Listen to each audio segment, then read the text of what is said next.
It was a quiet morning when everything changed. The sun had just risen, casting a golden glow over the quiet cities of Earth. People were starting their day, unaware that the world they knew was about to shift forever. Then, in a moment, the sky changed.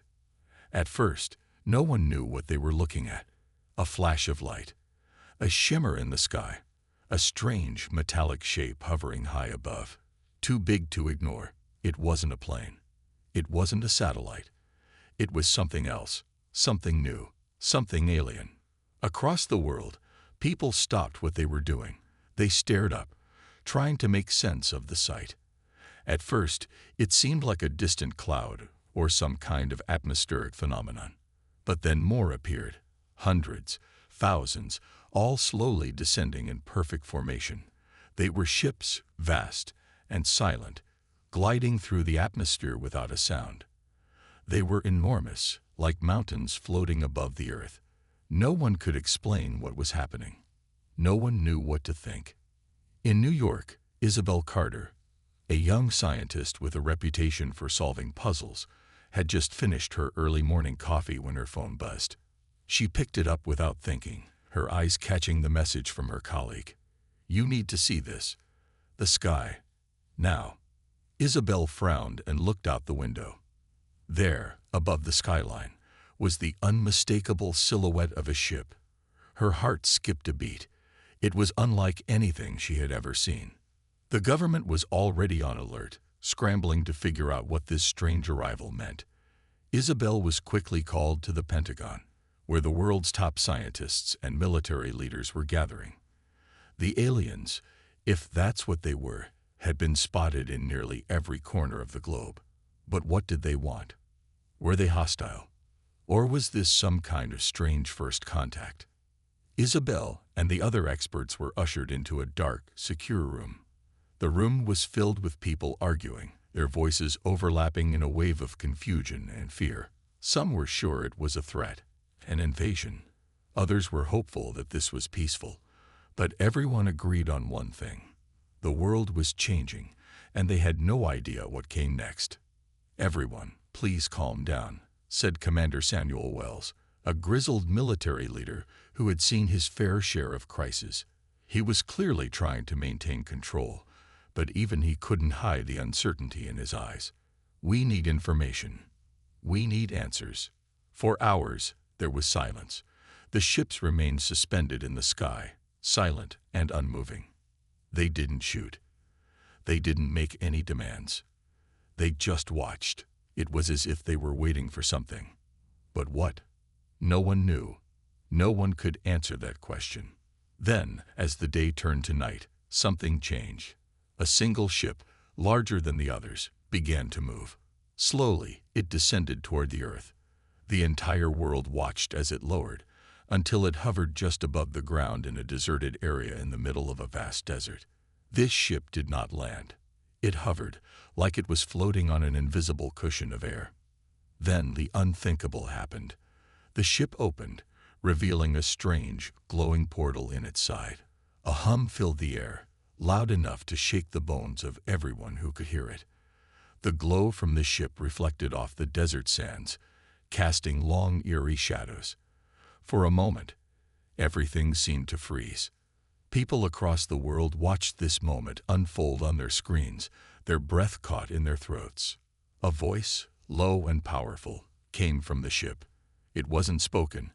It was broadcast directly into the minds of everyone on Earth in their own language. "Humans are not pets," the voice echoed. "You are not the only species to inhabit this universe, and you are not the only species to have made mistakes. We have watched you. We have seen your history. Now you will face your true test." The message sent a chill down Isabel's spine. What did it mean? Test. Was this a warning or an invitation? What did the aliens want from humanity? She turned to Commander Wells, who was standing next to her, his face pale. "Do you think they'll attack?" Isabel asked, her voice barely above a whisper. Wells shook his head. "I don't think this is about war. But that doesn't mean we're safe. This is something different. We need to prepare for whatever comes next."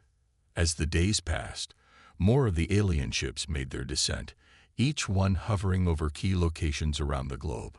The world was on edge, and people began to panic. Some countries locked down their borders, sending military forces into the streets to keep order. Others tried to communicate with the aliens, sending messages into space, hoping for a response. But there was nothing. The ships remained silent, watching, waiting. Then, at last, a second message was received. "This is not the time for fear," the voice echoed in the minds of every human once again. "Your survival depends on your ability to unite. Fail, and you will be forgotten." The implications of the message were clear. Whatever this was, it was not an invasion. It was something far more complex. The aliens weren't interested in Earth's resources. They weren't interested in controlling humanity. They wanted to know if humanity could prove its worth. Could they unite? Could they show that they were more than the violence and division that had plagued them for centuries? In that moment, Isabel understood.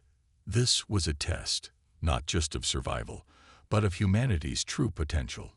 And if they failed, Earth might never see another sunrise. As the days went by, the uncertainty grew.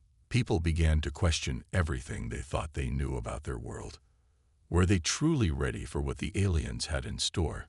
Could humanity rise above its flaws, its history of conflict, to prove they were worthy of something greater? The answers would come soon. But as Isabel stood in the war room, looking at the screens, she couldn't help but feel the weight of the moment. The fate of humanity was now in their hands, and the world held its breath. The world was on edge. News channels around the globe broadcasted the same footage, replaying the strange ships hovering above major cities, their silent presence a constant reminder that humanity's future was now uncertain. People's minds were racing with questions, theories, and fears. The aliens hadn't made any moves to harm Earth, but their silence was just as terrifying. What did they want? Why had they chosen this moment to reveal themselves? Why didn't they speak directly? For days, the world was paralyzed by uncertainty, each passing hour deepening the anxiety. The message that had been delivered to every mind on Earth hung in the air like a thick fog. "Humans are not pets," the voice had said. "You are not the only species to inhabit this universe, and you are not the only species to have made mistakes. We have watched you. We have seen your history. Now you will face your true test." The words were clear, but the meaning was shrouded in mystery. What was this test? Was humanity being judged for something they had done, or for something they might do? Isabel Carter, standing in the command center of a secret government facility, stared at the screens. She couldn't stop thinking about the voice and the weight it carried. Her mind was filled with questions. Why had they come? And more importantly, how could humanity possibly pass this test?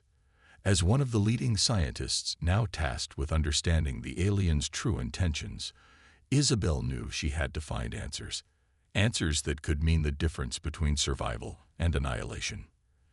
The alien ships continued to hover above the Earth, their silent watch an ever-present reminder of the stakes. Governments scrambled to form a unified response, but the tension between nations was palpable. Some wanted to prepare for war, certain that the aliens were planning an invasion. Others, like Isabel's team, believed that there was still a chance for diplomacy. But how could they communicate with an advanced species that had not made a single move except to observe? How could humanity prove itself worthy? Then, just as the world's nerves were beginning to fray, a new message appeared. This time, it wasn't a voice in their heads, but an image, a holographic projection that filled the skies of every major city. The image showed a vast, starry landscape, alien ships traveling through distant galaxies, visiting thriving civilizations. The message was simple. This is what you can become. You can join us. But first, you must prove that you are worthy. The holograms shifted, showing images of great cities built on peaceful, prosperous worlds. Advanced technologies, clean energy, cooperation between species. And then, the images turned darker. A new series of holograms displayed broken planets, ruins of once thriving civilizations. The message was clear. These were civilizations who had failed the test, who could not overcome their own darkness. Isabel's heart raced as she watched the images flash before her eyes. The aliens weren't offering war. They weren't here to destroy humanity. But they had seen what humanity had done to itself, and now they wanted to see if humanity could change. The aliens weren't interested in resources or power. They were interested in humanity's capacity for evolution.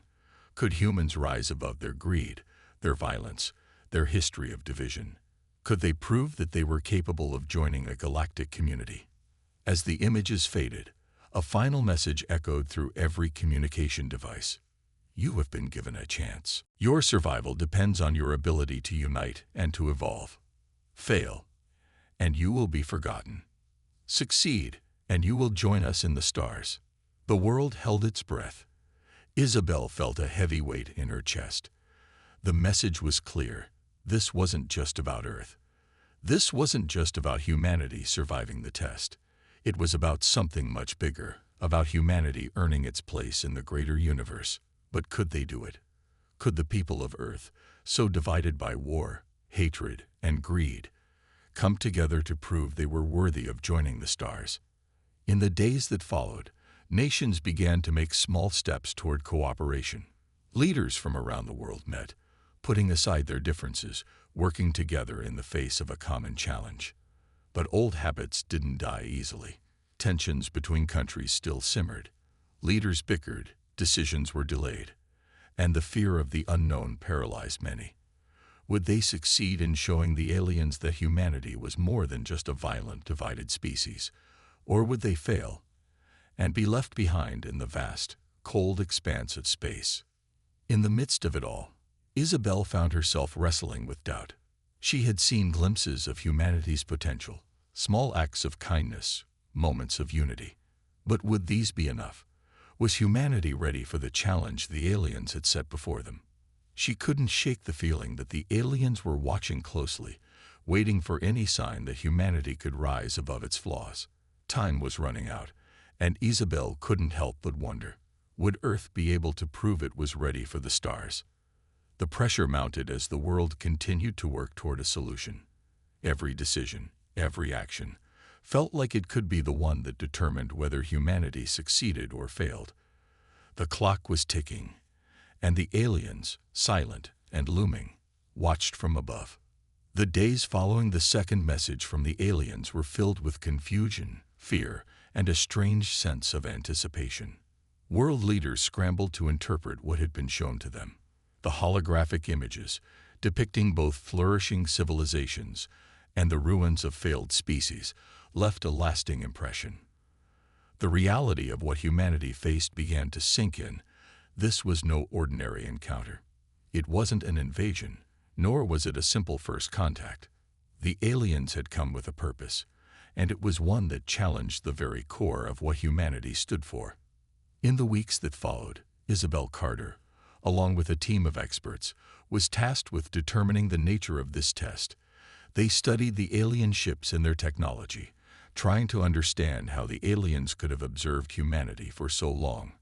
The ships remained in orbit, silent and watchful, never revealing their true intentions, but their presence loomed over Earth like a shadow.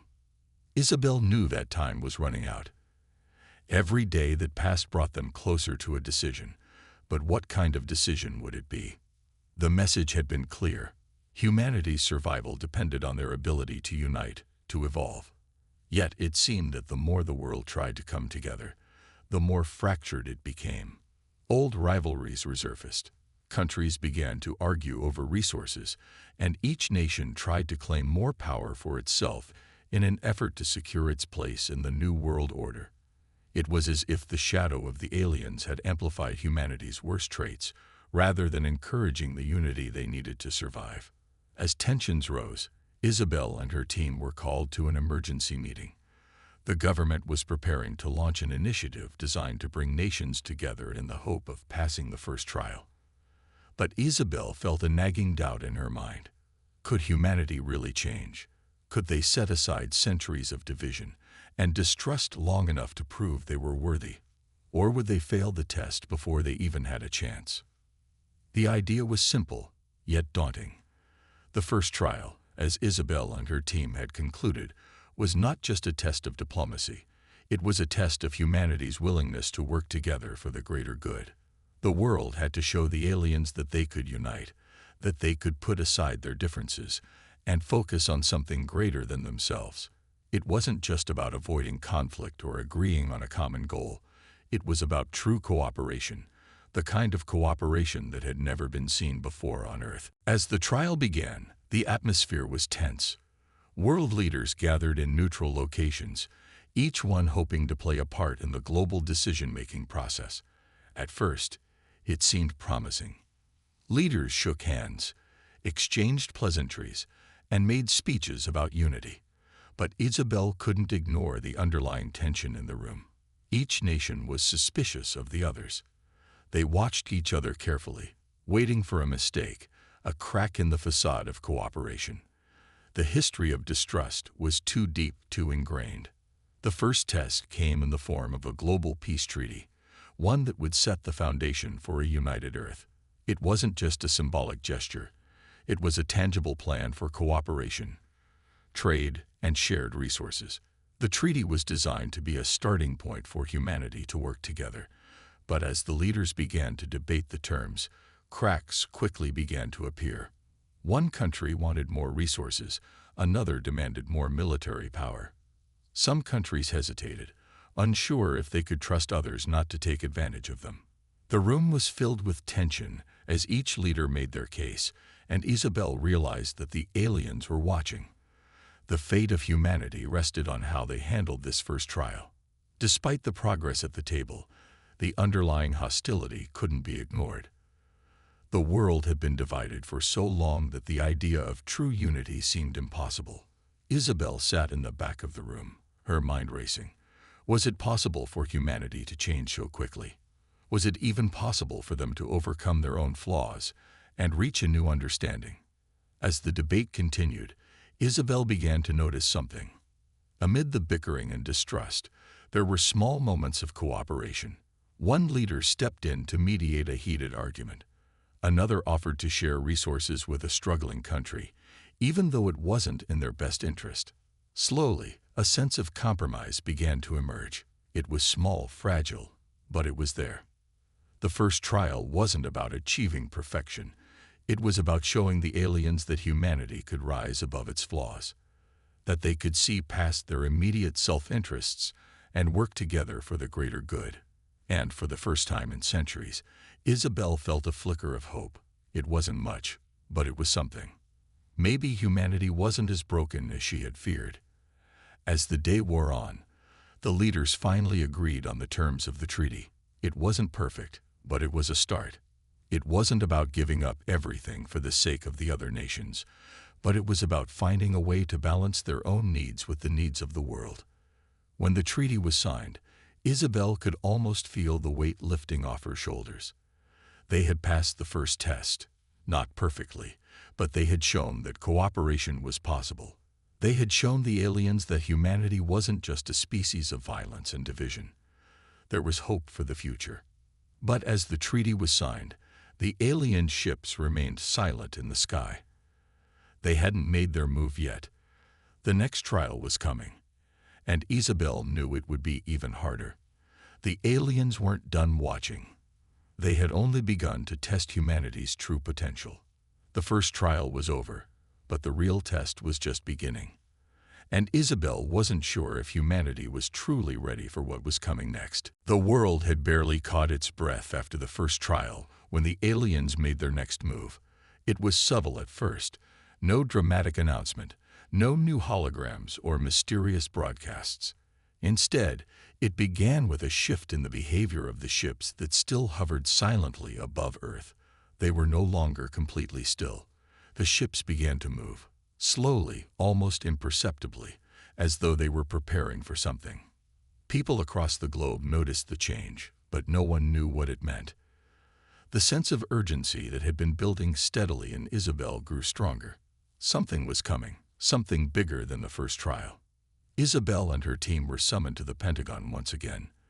The room was tense as they gathered around the large, flickering screens, showing the alien ships moving in perfect formation. The world's leaders were on edge, waiting for something to happen. But the ships did not approach Earth. They remained at a distance, their movement calm and deliberate, like silent observers watching from afar.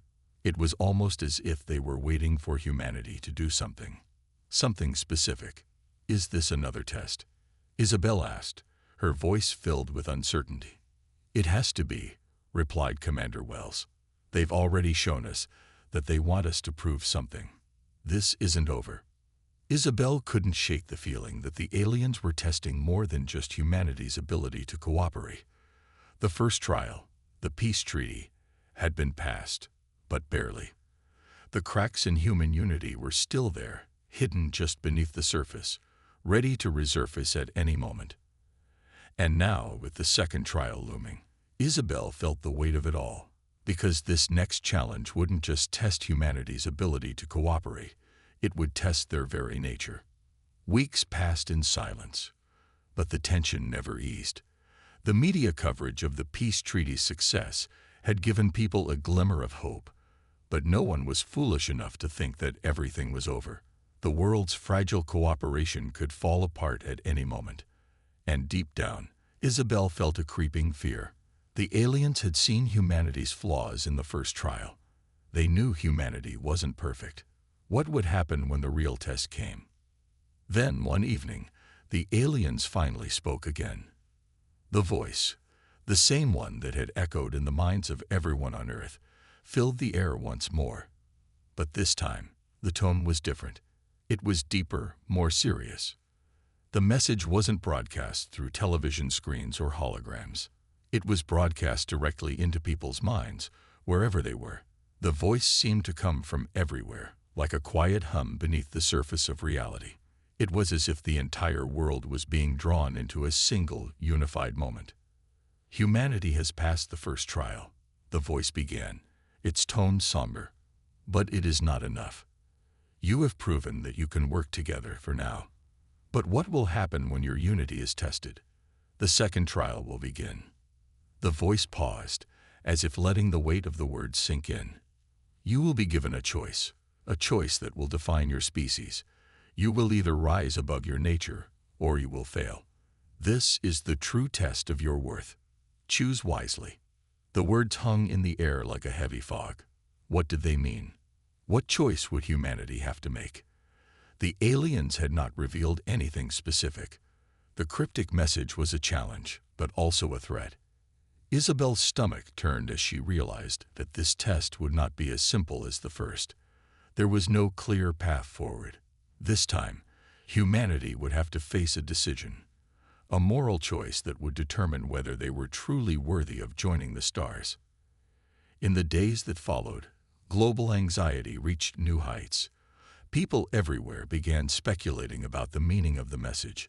The fear that had been lurking beneath the surface of humanity's fragile cooperation now exploded into panic. What choice were they being asked to make? And what would happen if they failed? The governments of the world began to meet again, but this time, the atmosphere was different. The fragile peace that had been built after the first trial seemed even more unstable. Leaders who had once cooperated now turned on each other, accusing one another of being unprepared or unworthy. Military forces were put on high alert. Some countries began stockpiling resources, fearing that this was the precursor to war. Other countries, however, began to panic, fearing that the aliens would destroy them if they failed. Isabel sat at the center of it all, trying to piece together the puzzle. She knew that humanity was facing something much larger than a political disagreement or a diplomatic crisis. The aliens had said it plainly. Humanity would have to rise above its nature. But what did that mean? Her mind raced with possibilities. Was this a test of morality? Was humanity being asked to show compassion, to sacrifice something for the greater good? Or was this a test of power? How much control would humanity be willing to give up in order to survive? Could Earth prove that it wasn't ruled by selfish desires, that it could rise above the corruption and greed that had plagued it for centuries? The stakes were higher than ever. The second trial would not be something that could be solved with treaties or temporary alliances. This was a trial of character, of choice. It was a test of what kind of species humanity truly was. Isabel knew that the world would be watching, waiting for someone to make the first move. And it wouldn't be long before the second trial began, and the true nature of humanity would be revealed. Would humanity rise to the occasion, or would they fail, unable to shed the flaws that had plagued them for so long? The aliens had said it clearly. Failure would mean being forgotten. But for Isabel, the question was no longer just about survival. It was about something much deeper. What kind of future did humanity deserve? And could they prove that they were worthy of it? As the days passed, the world held its breath, waiting for the second trial to unfold. The world was on edge as the second trial loomed closer. For the first time in history, humanity was being asked to confront its very nature, its flaws, and its potential. The message from the aliens had been clear. Humanity's survival was not guaranteed. They had passed the first test, yes, but only by the slimmest of margins. The real challenge had just begun, and Isabel Carter knew that the fate of Earth now hung on a razor's edge. The alien fleet still hovered above, silent and patient, watching the world below. And now, the time for the second trial had arrived. For days, no one knew what the trial would be. The global leaders, once filled with optimism after the peace treaty, now looked exhausted. Fear and uncertainty clouded their every decision. The world's fragile unity had barely held together during the first trial, and now it was fracturing even further. Nations, once hopeful, had begun to distrust one another again. Old alliances were tested, and new rivalries emerged as the world waited for the aliens to make their move. Then it came. The alien ships began to move in unison. They didn't just shift in orbit this time. They descended. Slowly at first, like a synchronized dance, but then faster, covering the distance between Earth and the stars. There was no sound, no explosions, no violence. They simply descended toward the Earth, their immense size making the entire planet feel small in comparison. The ship stopped just above the atmosphere, casting a shadow over entire continents. They hovered there, still and imposing. It was almost as if the Earth was holding its breath, waiting for the next message. And then, as if on cue, the voice filled the air again, resonating through every communication device on Earth: television, radio, cell phones, and even the thoughts of those who hadn't yet encountered the aliens directly. "This is your second trial," the voice said. "We have observed your species for many years. You have reached a crossroads, and now the true test begins. Your world is divided, torn apart by greed, by fear, by war. And yet, you still hold the power to choose. But the time for division has ended. You must make a decision. The question is simple. Will you embrace your unity, or will you fall back into your chaos?" The voice paused, giving the words weight. "If you choose to unite, you will be given a path forward, a future where you will share in the knowledge and prosperity of the universe. You will join us, a part of something much greater than yourselves. But if you choose chaos, if you remain divided, we will step back. We will leave you to your fate. We will forget you, and your planet will be forgotten as well." There was no immediate reaction. The silence that followed the aliens' message was deafening. The stakes had been set. Humanity now stood at the precipice of an unimaginable decision. This wasn't just a test of politics or military strength. This was a test of the very essence of humanity. Could they finally overcome their deep-rooted differences? Could they put aside centuries of distrust, of greed, and of war to unite for a common purpose?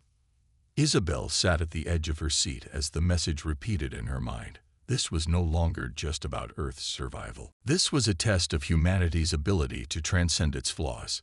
The aliens had seen the potential buried beneath the centuries of violence and division. But now they were asking for more. They wanted proof that humanity could grow, evolve, and join the galactic community. She looked around the room at her team. at the government officials and military leaders who had gathered in secret. Everyone was tense, their eyes darting between each other. There were whispers, whispers about military retaliation, whispers about how humanity might fight back. Some argued that it was a test of humanity's strength, that the aliens had already judged them weak and were trying to manipulate them. Others saw it as a challenge, a call to rise above, to prove that humanity could change. But Isabel knew the truth. The choice wasn't about fighting. It wasn't about power or force. It was about unity.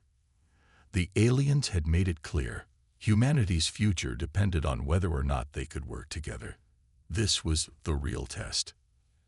As the hours stretched into days, the world watched in fearful anticipation. The governments of Earth began to meet, but this time, it wasn't just about the leaders in their plush offices. People took to the streets. Protesters and activists rallied, each group calling for a different course of action. Some wanted to prepare for war, fearing that the aliens would strike. Others wanted peace, urging governments to embrace the offer of cooperation from the aliens. But the noise of division grew louder, drowning out the call for unity. The fragile bond that had held the peace together was unraveling. Isabel had seen it in the meetings, in the faces of the leaders. Each one was still thinking from their own narrow perspective. No one was thinking about the greater good. No one was thinking about humanity's place in the universe. It was every nation for itself. Every leader wanted to make the first move, to secure their place in whatever future might lie ahead. And then the voice returned. "The choice has been made," the voice said, its tone cold and unyielding. "Your division is your answer. We will leave now. You will be left to your chaos, and we will watch from afar. We will not forget you, but you will remain in isolation. No longer will you be a part of the future we have to offer." The ships began to ascend, slowly at first, then faster, climbing back toward the stars. Isabel's heart sank as she realized what had just happened. The trial was over. Humanity had failed. There was no great battle, no war. There were no explosions or cataclysmic events. The failure was far more subtle. Humanity had chosen to remain divided. Instead of coming together, they had allowed their differences to tear them apart. The chance to join the stars, gone. The opportunity to prove their worth, lost. Isabel stared out the window, watching as the ships disappeared into the void. There were no words, no more hope, only the cold reality of what they had done.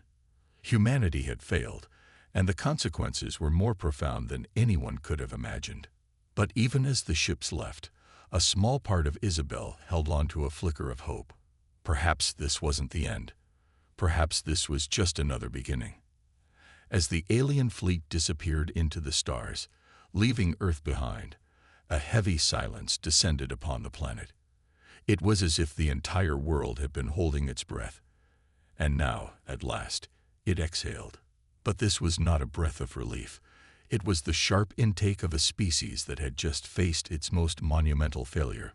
The voices of hope that had once filled the air, of the possibility of joining a greater cosmic family, seemed to vanish with the ships. Yet, in the aftermath of this failure, something unexpected began to stir. In the days that followed, there were moments of reflection. Leaders, once consumed by power and self-interest, were now forced to confront the consequences of their actions. The media, once filled with reports of alien ships and government summits, turned its focus inward. People began to talk, not just about the ships leaving, but about what had gone wrong. The alien message, with its cold finality, had been a wake-up call. Isabel Carter, ever the optimist, found herself standing at the edge of a precipice. She had seen the potential in humanity, and now she was watching as it slipped away. Her work had always been about solving problems, finding solutions to seemingly impossible challenges. But this wasn't just a political issue anymore. This was a failure on a fundamental level, a failure of the human spirit to rise above its own divisions. Yet, as the weeks dragged on, and the world tried to return to some semblance of normalcy, Isabel couldn't shake the nagging thought that the alien departure wasn't the end.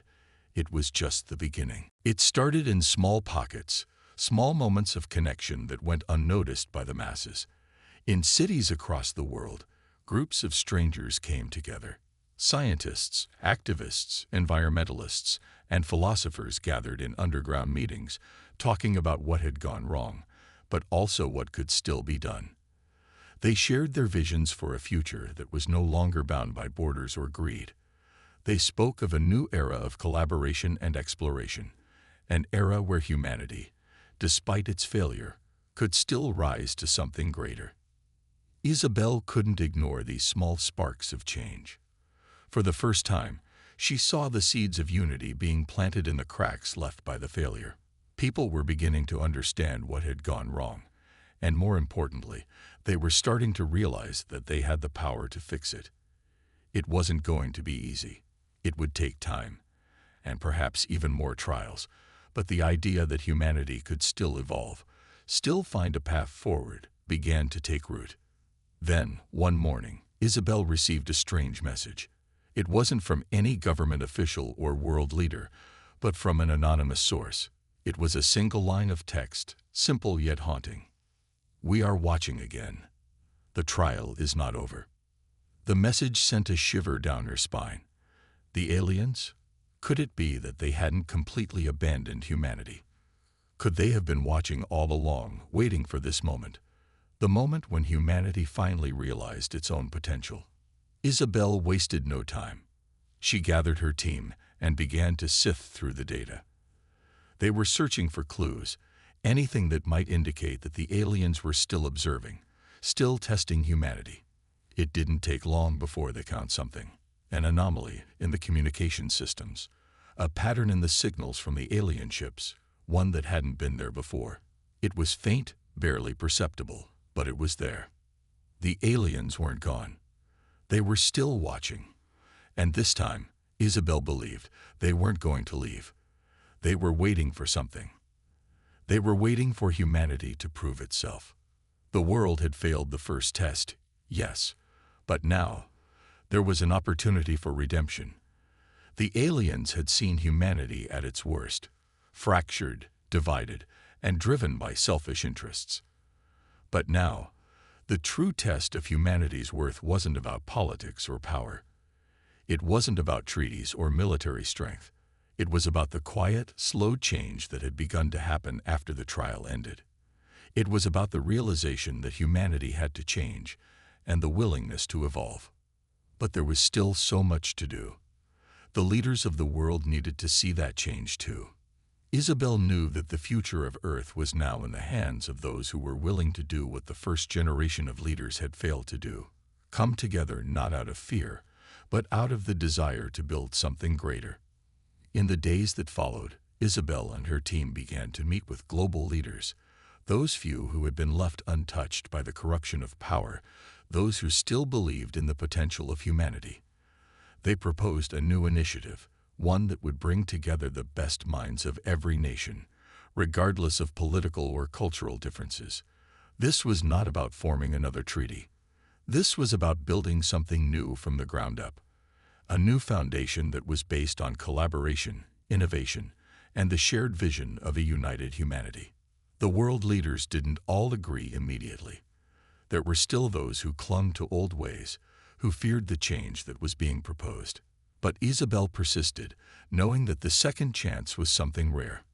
And the more she pushed, the more people began to listen. It was slow, frustrating work, but every step forward was a victory. And then, in a twist that no one had expected, came the announcement. A new kind of summit would take place. But it wouldn't be like any summit before. This summit would be about the people. It would be open to anyone and everyone who wanted to be part of the new world that was being forged. It wasn't going to be about political leaders or military might. It was going to be about a shared vision for the future. The aliens hadn't returned yet, but Isabel felt a flicker of hope in her heart. The trial might not have ended the way she had hoped, but perhaps it had been the push humanity needed to realize something crucial. Unity wasn't just about agreement. It was about shared purpose, and that purpose could come from the ground up. It could start with the people. The aliens may have stepped back, but the future of humanity, its true future, was still within reach. It wasn't over yet. The trial had only just begun. And this time, humanity would be ready.